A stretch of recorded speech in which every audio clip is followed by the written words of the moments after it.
The sound of a whisper can be sharper than a blade. Roman Sterling didn't need to shout to command the room. He let the silence do the work. He looked at her plain black uniform, then down at the way she held the vintage crystal decanter, steady despite the predator sitting 3 feet away, and let out a short, dry chuckle of pure condescension. It was a soft sound, barely drifting over the low hum of jazz and the rhythmic clinking of ice in heavy tumblers, but it was enough to make the air in the Aegis Lounge turn to ice. The lounge was a cathedral of ego, draped in shadows and expensive tobacco smoke, perched atop the city like a vulture's nest. It was a place designed to make the powerful feel like gods and the staff feel like ghosts. But Roman Sterling didn't just inhabit the space. He dominated it. He sat deep in the leather armchair, one hand draped over the armrest, his fingers tapping a slow, rhythmic beat that felt like a countdown. He looked like a king bored with his court, waiting for something to break. Roman wasn't just a billionaire. He was the shadow moving behind the city's light, a man whose name was whispered in police precincts and back alleys alike. He wore his charcoal suit like a second skin, the silk lining gleaming under the dim amber lights. Across from him, his lieutenants sat like statues, their eyes fixed on the amber liquid in their glasses, their silence a testament to the violence they were capable of. Standing at the edge of the table was Althea. She kept her chin level and her gaze neutral, fixed on a point just past Roman's perfectly tailored shoulder. She had been trained to be the perfect concierge. Efficient, invisible and silent. But Althea Vance was a woman carrying a dangerous secret. It wasn't the weight of the double shift she was working. It was the weight of the 3 languages she spoke better than the men in this room, and the undercover mission that depended on her remaining a non-entity. She was a ghost with a polyglot's ear, navigating a world of monsters who thought her slight, lilting accent meant she was slow, uneducated, and easily discarded. The air in the lounge was climate-controlled to perfection, yet a chill settled deep in her marrow. It was the physical weight of Roman's gaze, a dark, pressurized energy. Roman picked up his glass, swirled the whiskey as if gauging its soul, and then set it back down with a sharp, deliberate clack against the marble tabletop. 2 men at the next table shifted uncomfortably. He didn't look at his drink. He looked at Althea, his eyes narrowing with a mix of amusement and calculated cruelty, searching for a tremor in her hands or a flicker of fear in her eyes. The silence that followed was suffocating. Althea knew this man's profile by heart. In her months of deep cover work, she had categorized the wolves of the underworld. There were the brawlers who used their fists, the accountants who used their pens, and then there was Roman, the intellectual sadist. This was the man who would tear you down not with a blow, but with a word, mocking the way you spoke just to remind you that in his world, you were nothing more than background noise. He leaned forward, the light catching the gold ring on his finger, and finally spoke. "That accent," he murmured, his voice smooth as velvet and just as heavy. "Tell me, Althea, which backwater did you crawl out of to end up pouring my drinks?" The Aegis Lounge breathed with the heavy rhythmic pulse of a sleeping beast.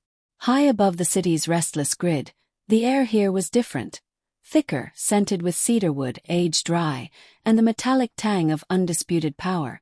The floor-to-ceiling glass walls offered a panoramic view of the skyline, but inside, the world was composed entirely of shadows and amber light. Every piece of furniture was a statement of hierarchy, from the velvet-swathed booths to the heavy marble tables that felt anchored to the very crust of the earth. At the center of this kingdom sat Roman Sterling. He was the focal point of the room's gravity, a man whose untouchable status was not merely a reputation, but a physical aura. He leaned back in his leather throne, his charcoal suit absorbing the dim light, his presence so polished it felt lethal. Every movement he made was calculated, a display of effortless control that suggested he had never known a moment of desperation. To the men surrounding him, he was a god in a bespoke blazer. To the city below, he was the invisible hand that pulled the strings of their reality. In the periphery of this display stood Althea. If Roman was the sun around which the lounge's dark energy orbited, Althea was the vacuum. She moved with a fluid, ghost-like grace, her black concierge uniform serving as a shroud of invisibility. She was the help, a fixture of the room no more significant than the crystal decanters or the heavy velvet drapes. Her hands, pale and steady, adjusted the silver service with a precision that bordered on the mechanical.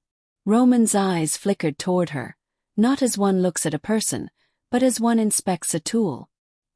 He tracked the way she moved, his lips curling into a faint, mocking line. He saw a girl with a soft, unidentifiable lilt to her voice, a girl whose presence was defined by her service. He saw a subordinate he could break for sport. He didn't notice the way her eyes catalogued every exit, every guard, and every shift in his posture. He didn't see the undercover operative beneath the tray, a woman whose invisible status was her most potent weapon. As Roman signaled for another drink with a dismissive snap of his fingers, the contrast was absolute, the predator basking in his own light, and the shadow waiting for the sun to set. The tension was a thin, vibrating wire stretched across the room, and Roman Sterling was about to pull it, unaware that the woman he was mocking was the only person in the room who truly understood the cost of the game they were playing. Roman swirled the amber liquid in his glass, the ice chips clicking like a predator's teeth. He didn't look up at Althea as she placed a fresh linen napkin on the table. Instead, he kept his gaze fixed on the way her fingers moved, slightly calloused, efficient, and entirely out of place in a room that cost a year's salary just to enter. "Did you hear that, boys?" Roman asked, his voice a low, gravelly hum that silenced the lieutenants at his side. He finally looked at her, his eyes cold and clinical. That vowel stretching, that slight hesitation on the consonants. "It's the sound of a struggle." Althea didn't flinch. She stood with her hands clasped behind her back, a living statue. "Is there something wrong with the service, Mr. Sterling?" she asked, her voice carrying that same soft, melodic lilt he had been dissecting all night. Roman let out a dry, mocking laugh. "The service is fine. It's the origin story that's distracting. You try so hard to hide it behind that professional mask, but every time you open your mouth, a whole history of dusty roads and drafty kitchens spills out." He leaned forward, the expensive fabric of his suit rustling. "It's a poverty accent, Althea.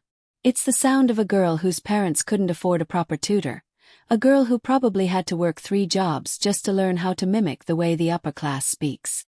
One of the lieutenants chuckled, a sycophantic sound that filled the heavy air. Roman's grin widened, growing sharper. "It's fascinating, really. You wear the uniform, you move with grace, but the moment you speak, you give yourself away. You're a provincial tragedy trying to play a city part. Tell me, does it hurt to realize that no matter how high you climb in this tower, you still sound like you're standing in the mud?" He took a slow, deliberate sip of his whiskey, his eyes never leaving hers. He was searching for the crack, the flush of shame in her cheeks or the tremble in her hands that would confirm his superiority. He wanted her to feel the weight of her perceived low-class status, to make her realize she was nothing more than an educated peasant in his presence. Althea remained a void. She didn't offer a defense or a plea. She simply stood there, absorbing the vitriol with a terrifyingly calm indifference. To Roman, it looked like the dull-witted compliance of the uneducated. He had no way of knowing that she wasn't feeling shame. She was collecting data. Every word he spoke, every inflection of his own arrogance, was being filed away in her mind, a linguistic map of his insecurities. "I apologize if my speech offends you, sir," she said quietly. "Offend me?" Roman leaned back, tossing a gold coin onto the table. "No, darling. Entertains me. It's a reminder that money can buy your time, but it can't buy your pedigree." Roman dismissed Althea with a flick of his wrist, a gesture reserved for inanimate objects. To him, she had been effectively silenced, reduced to a ghost hovering at the edge of the shadows. He turned his chair slightly, closing the circle with his 2 lead associates, their faces hardening as the casual mockery of the previous moment evaporated. The air in the Aegis Lounge seemed to thicken, the light from the chandeliers failing to penetrate the tight knot of men at the center table. "Enough games," Roman murmured. Then, without a glance back at the woman refilling their water carafe, he transitioned into a tongue that sounded like grinding stones and rushing water. It was a rare, archaic dialect, a linguistic relic used by the founding syndicates of the Old World.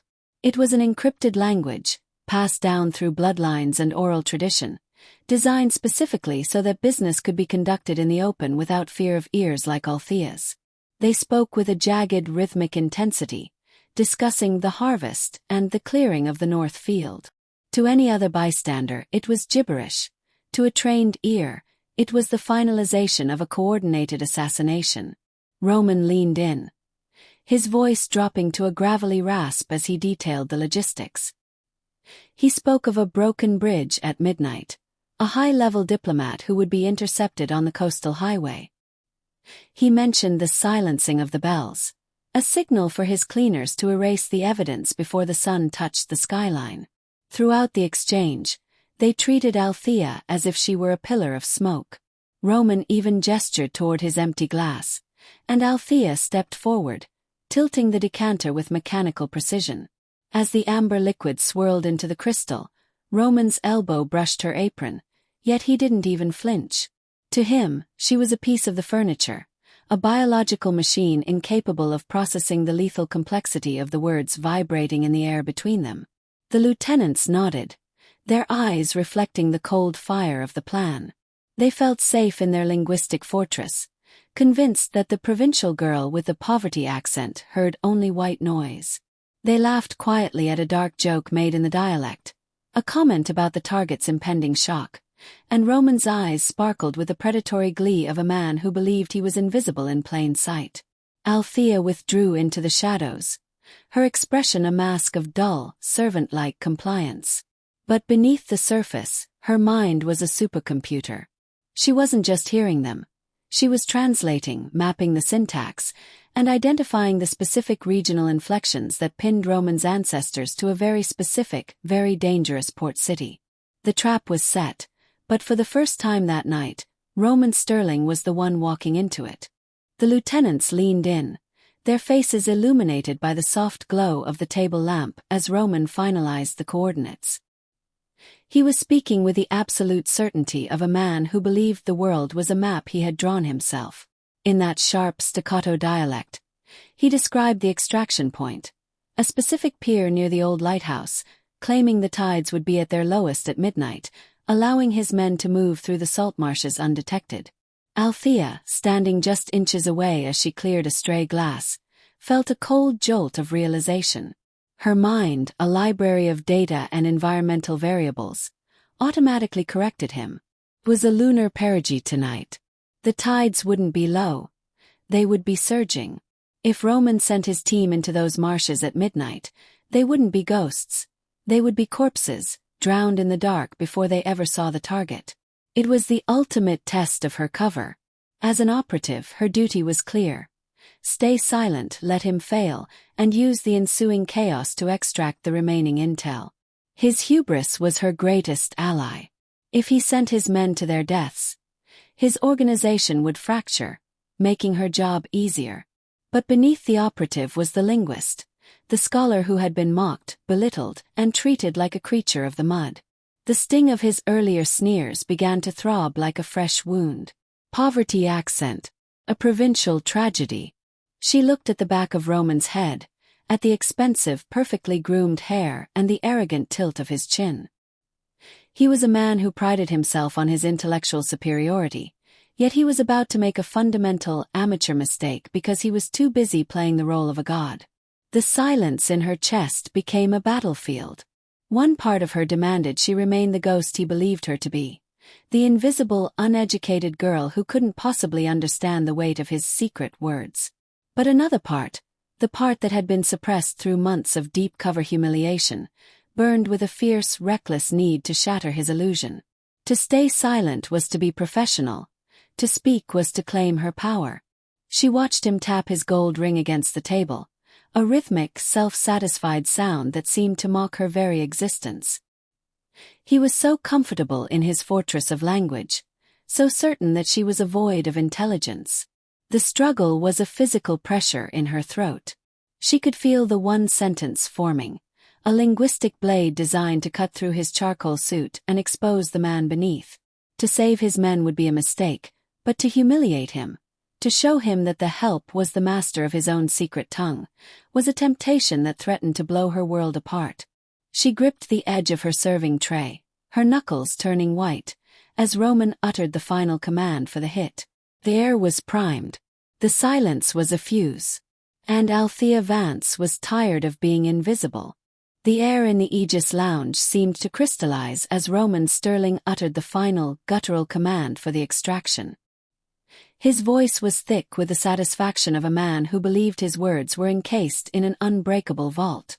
"The tide will be our shroud," he finished in that jagged, ancient dialect, "and by the time the moon hits the lighthouse, the water will be 6 feet above the marsh grass, and your men will be lungs full of salt before they reach the first marker." The sentence didn't just break the silence. It annihilated it. Althea didn't look up from the table she was wiping. She didn't drop her cloth or tremble. But the voice that had just emerged from her was no longer the soft, provincial lilt of a struggling waitress. It was a cold, crystalline resonance, delivered in a register of the dialect so archaic and precise it made Roman's own speech sound like a clumsy imitation. It was the language of the high houses, the elite scholars and architects of the old world syndicates, a version of the tongue that hadn't been spoken fluently in a century.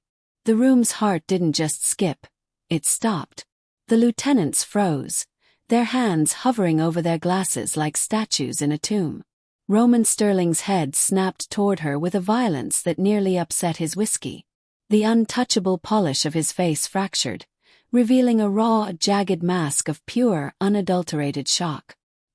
His mouth worked silently, the gold ring on his finger catching the dim light as his hand began a slow, involuntary tremor against the marble. Althea finally straightened her back. She set the tray down with a deliberate, echoing thud and turned to face him. The invisible girl was gone. In her place stood a woman whose gaze held the weight of 1,000 years of history and a lethal, piercing intelligence. She didn't wait for him to recover. "You've confused the lunar cycle with the seasonal drift, Roman," she continued, still using that devastatingly elegant dialect. A common mistake for someone who learned the language from books and boardrooms rather than from the soil and the sea. She leaned in, her shadow falling across his charcoal suit, pinning him to his leather throne. The lieutenants reached for their holsters, but Roman stayed them with a frantic, terrified wave of his hand. He was staring at Althea as if she were a ghost that had stepped out of the wall. The power dynamic of the room hadn't just shifted, it had inverted.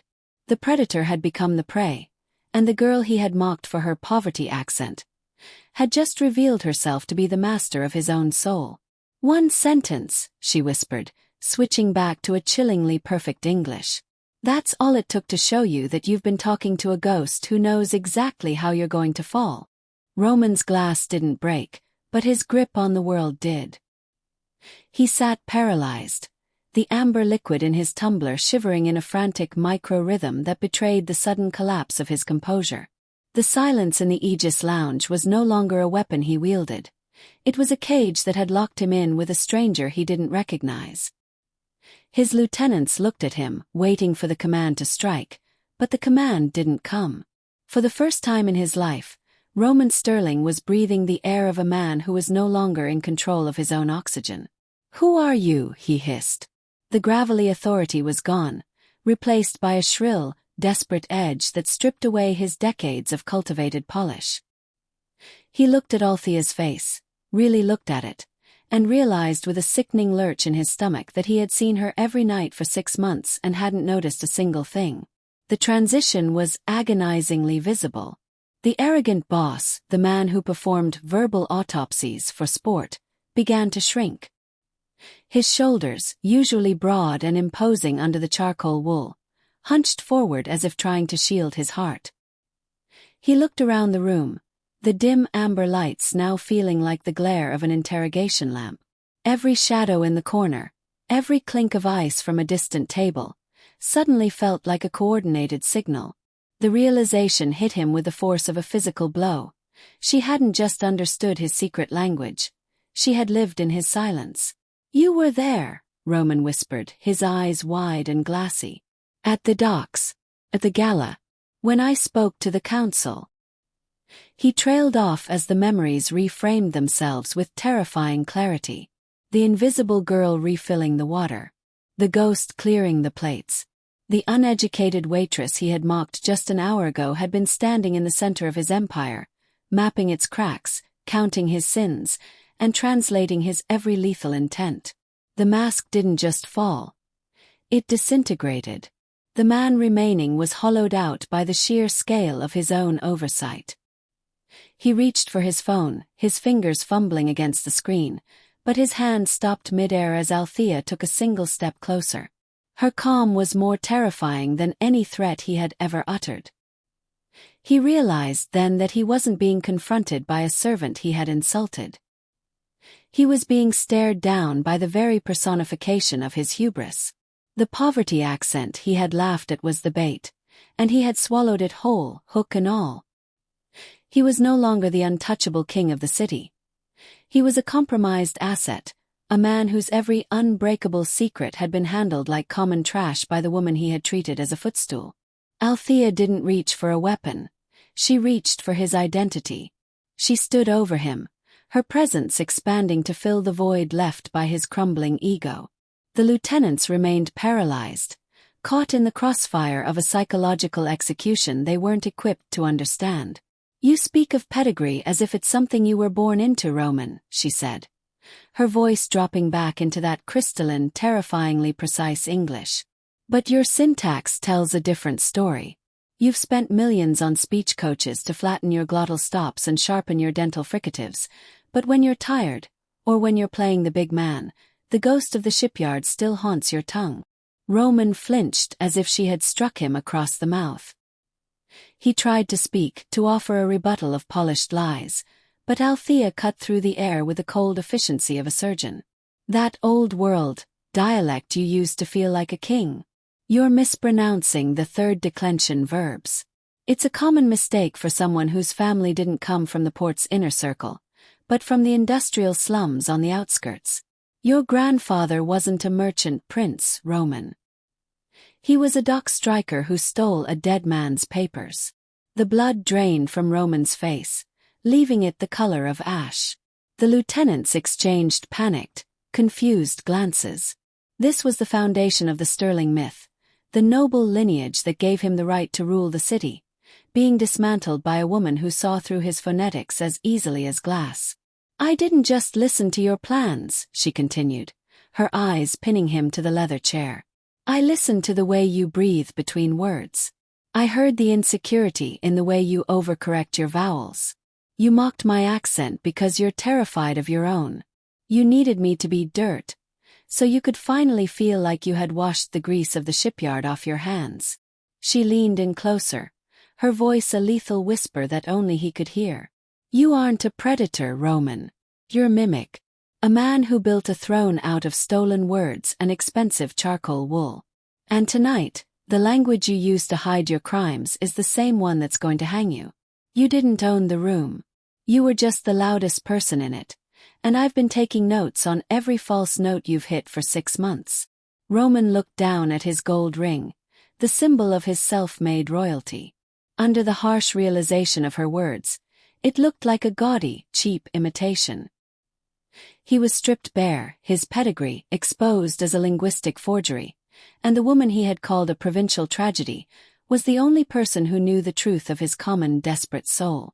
The silence in the Aegis Lounge had shifted from a sign of respect to the heavy, stagnant air of a funeral. Roman felt the eyes of his lieutenants, men who had bled for him, men who feared him, burning into the side of his face. He could feel his aura, that invisible shield of invincibility he had spent decades forging, evaporating like mist under a heat lamp. Desperation, hot and jagged, finally broke through his paralysis. "You're lying," Roman roared, slamming his fist onto the marble table. The impact sent his whiskey glass skittering toward the edge, but the sound lacked its usual thunder. It was the hollow noise of a man trying to convince himself. He looked at his lead associate, a man named Merrick who had served as his shadow for 10 years. Merrick, get this servant out of here. Silence her. Now. Merrick didn't move. He sat perfectly still, his eyes fixed on Roman's trembling hands. The power dynamic in the room had suffered a fatal fracture. In the underworld, fear is the only currency that matters, and it is impossible to fear a man who has been exposed as a fraud. Merrick saw the sweat beading on Roman's upper lip. He saw the way Roman's eyes darted around the room like a trapped animal. The untouchable Roman Sterling was gone, replaced by a panicked shipyard boy who had lost his script.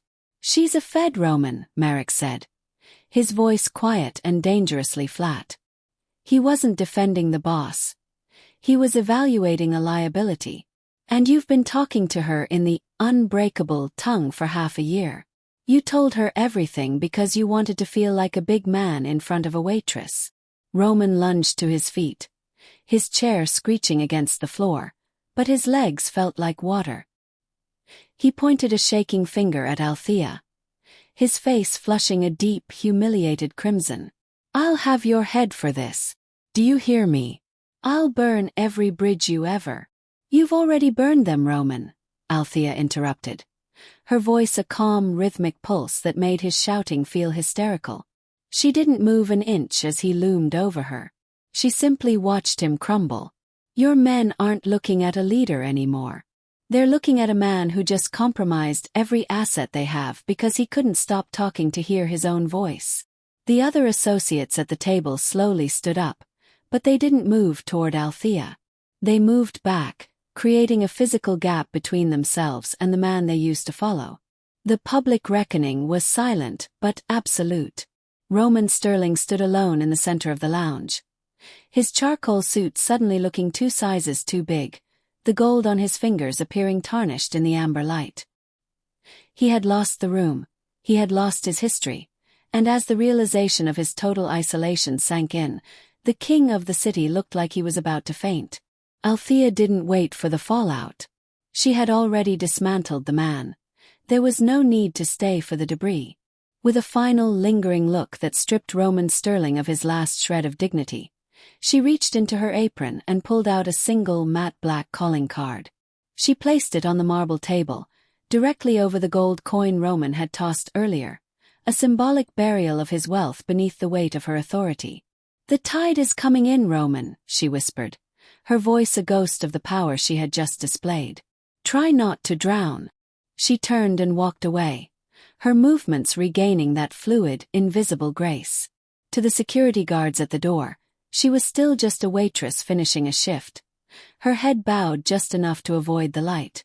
Before Roman could find his voice, before Merrick could decide whether to follow her or execute the man sitting next to him, Althea Vance had vanished into the service corridor. By the time the heavy oak doors of the Aegis Lounge swung shut, she was already descending the service elevator, stripping off the black apron to reveal the tactical gear beneath. Back in the lounge, the silence was absolute. The city lights twinkled outside the glass walls, indifferent to the collapse of an empire. Roman sat back down, his movements jerky and uncoordinated. He reached for his whiskey, but his hand was shaking too violently to lift the glass. He looked at the black card on the table. There was no name on it, only a frequency and a timestamp that told him his entire network had been breached 10 minutes ago. His lieutenants didn't speak to him. One by one they stood up, adjusted their jackets, and walked toward the exit without a backward glance. They left him with the bill, his cooling drink, and a hollow, thumping fear in his chest that felt like a ticking clock. The Aegis Lounge, once his sanctuary of power, now felt like a glass cage. Roman Sterling stared out at the skyline he thought he owned, realizing that Althea had been right. He had never been the predator. He had merely been a loud man in an expensive suit, shouting into a void that had finally started answering back. Out in the night, the provincial girl was gone, merged with the shadows of the city she had just reclaimed, leaving the untouchable boss to wait in the dark for the sirens he knew were coming.